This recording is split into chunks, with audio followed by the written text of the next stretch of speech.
Shabbat Shalom, almost. So people always ask me all these questions about how to keep the Sabbath and how to prepare for the Sabbath and rest on it. First of all, I highly recommend a bread maker if you make bread.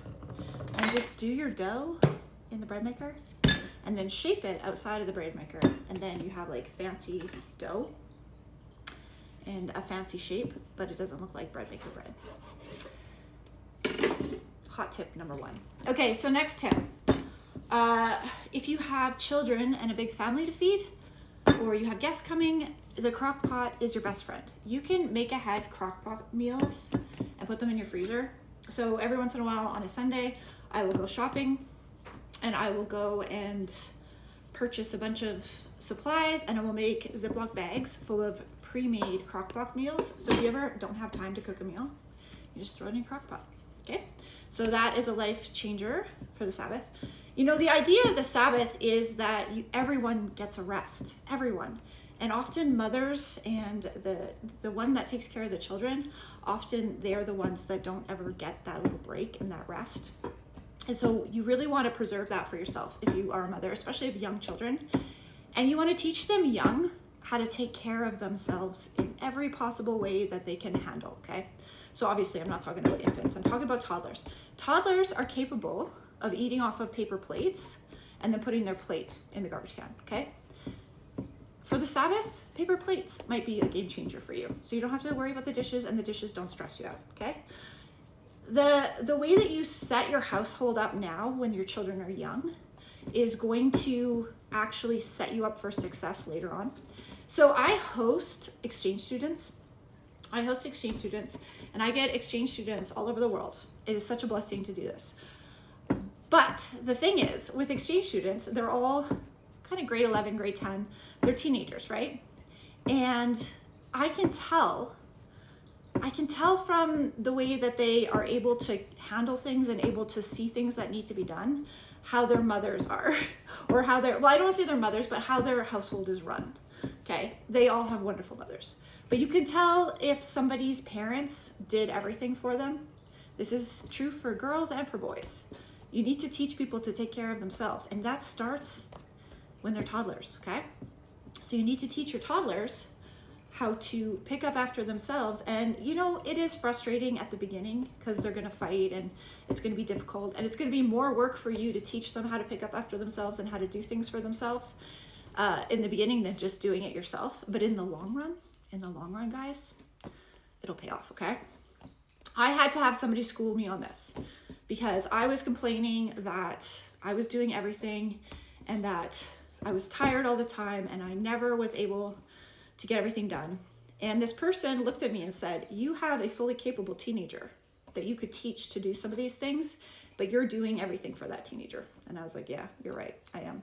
And you know what? It doesn't serve your children to be doing everything for them anyways. They need to learn how to cope in the world and function as adults. So start young. Toddlers can do far more. Toddlers can do far more than society puts on them. Like, toddlers are very, very capable. So on the Sabbath day, I do not cook. Some people do cook. Some people will fry an egg or whatever. I try to avoid it, mostly because I just want a break. So having foods on hand, like sometimes Friday, I'll go and grab a fruit tray, a pre-made fruit tray from the grocery store. It's a little pricey, but it's worth it for the peace of mind, you know? And then I'll have the fruit tray and then yogurt and whatever available for people if they want to eat, whatever they want to do. And I just tell them that we don't cook, right? Now, for dinner on Sabbath night, it really just depends on what we're doing, but I try to make extra. So if you try to make a lot of extra, then you'll have leftovers for the next day to munch on the next day. So in the scriptures, it says, make what you make, bake what you bake, and then save it up till the next day. So you'll have more than enough, right? So just make an extra batch of whatever you're making, make it a double batch, and then you'll have leftovers for the next day. As far as house cleaning goes, I try to stay on top of it during the week so that it's not a big job on the Friday to get the house like in working order. It's not always perfectly clean on Friday.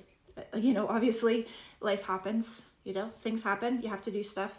And so I try to just stay on top of it during the week, just try to keep everything in order. And then also I get the children to help, teenagers in my life, the teenagers to help on Friday, doing the last little things that need to be done.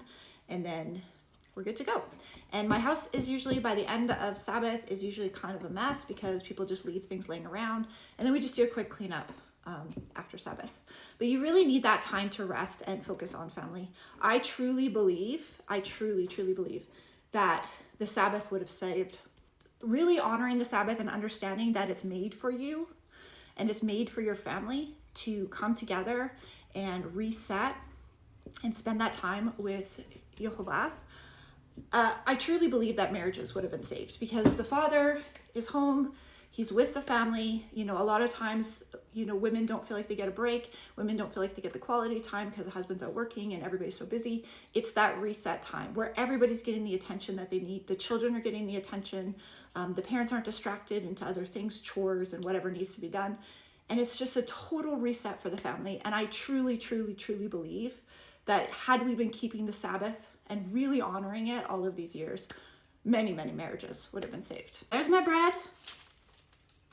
And I'm gonna let it rise for half an hour, and then I put on it, so I'll let it rise for half an hour, and then I'll put on it egg whites, right? And then everything but the bagel, if you know, you know, on one of them, and I'll just do sesame seeds on the other. This challah recipe works brilliantly every time. It came with my bread maker, so you might have a different recipe, but this one that came with my bread maker works perfectly. I take the dough out, shape it. Now I'm gonna let it rise for another half an hour, do the stuff on it, right? And then I'll put it in the oven, and it's 23 minutes at 350. And it's perfect every time. For me and my oven, it's perfect every time.